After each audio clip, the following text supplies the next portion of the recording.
Septima Clark knocked over barrier after barrier as an educator, NAACP member, and as an SCLC member as well. To improve the education and voice of South Carolina's African Americans, Clark founded her own schools that caught the attention of many other civil rights leaders.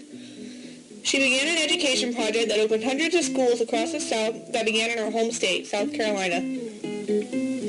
These schools focused on creating leaders out of adults by providing the education that was never offered to them as children. Before this, however, she started on a smaller scale by beginning a petition to allow African American educators to become the principals of a school, which before had been something to laugh at in Charleston.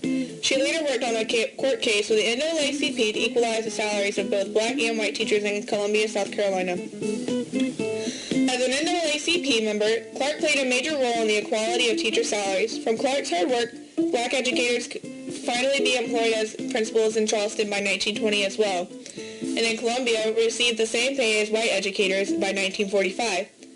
As a principal of her school, Clark earned a mere $35 per week, while the teachers across the street made about $85 a week. Clark first acted on this with the NAACP by collecting signatures to support black principals at Avery, the private school she worked at the time. After this, she proceeded to work with NAACP's Thurgood Marshall, an accomplished lawyer, to achieve equal salaries for both black and white teachers since discrimination created such an unfair difference. The two pulled intense examples to back their points, and by 1945, African American educators now had the same salaries as white educators. She later claimed that this was her first effort in a social action challenging the status quo, which later became most of her life, battling society's barriers. However, after Clark became the vice president of the Charleston branch of the NAACP, South Carolina made it illegal for teachers to be involved in civil rights groups. So Clark, too proud and determined for equality, refused to deny her membership and was fired as a result. Her membership in the NAACP and with the SCLC were very important to the change in education in South Carolina. Without Clark's interest in the two groups, there wouldn't have been a change like the one she made, and she has many awards to back her hard work.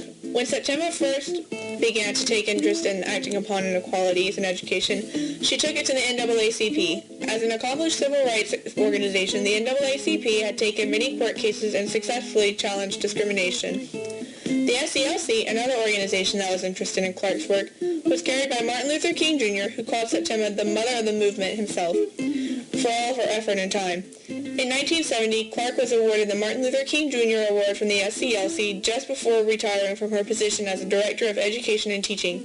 8 years later, she received an honorary doctorate from the College of Charleston, and in 1979, President Carter awarded her with the Living Legacy Award. She later wrote her second autobiography, which won an American Book Award in 1987, and as a member of the two very successful organizations, she did what many didn't expect. She began her second major project to enfranchise the African American voter by opening her own citizenship schools. After losing her job, she opened many citizenship schools throughout South Carolina for adults to provide the education many didn't get when they were children. Clark opened citizenship schools all over the South to educate adults to be successful citizens.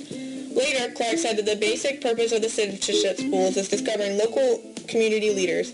After her first few schools, the SCLC requested to take over the program. With Clark as the director and with the help of the SCLC, over 800 schools were opened. As a result of all the hard work, they had the privilege of having special speakers such as Eleanor Roosevelt, Martin Luther King Jr., and Rosa Parks. On top of all this, the results really showed through the skyrocketing of registered African American voters. Within 3 years, there were 600 more African American voters in Charleston that all graduated from her schools. This was just after the first few schools on the islands of South Carolina were opened, so 37 more were opened along the mainland on several more islands by 1961. Clark once said that she considers chaos as a gift. Most would think otherwise, but that's without the other half of the quote. The rest of the quote reads, "Whenever there is chaos, it creates wonderful thinking." This would definitely explain the solutions that seemed impossible to be seen as equals in the chaotic civil rights movement with leaders with brilliant minds such as Septima Clark, who truly pushed herself beyond her limits to fight discrimination peacefully by creating more leaders. Clark spent her entire life pushing through challenge after challenge that society threw at her, and not once did she give up.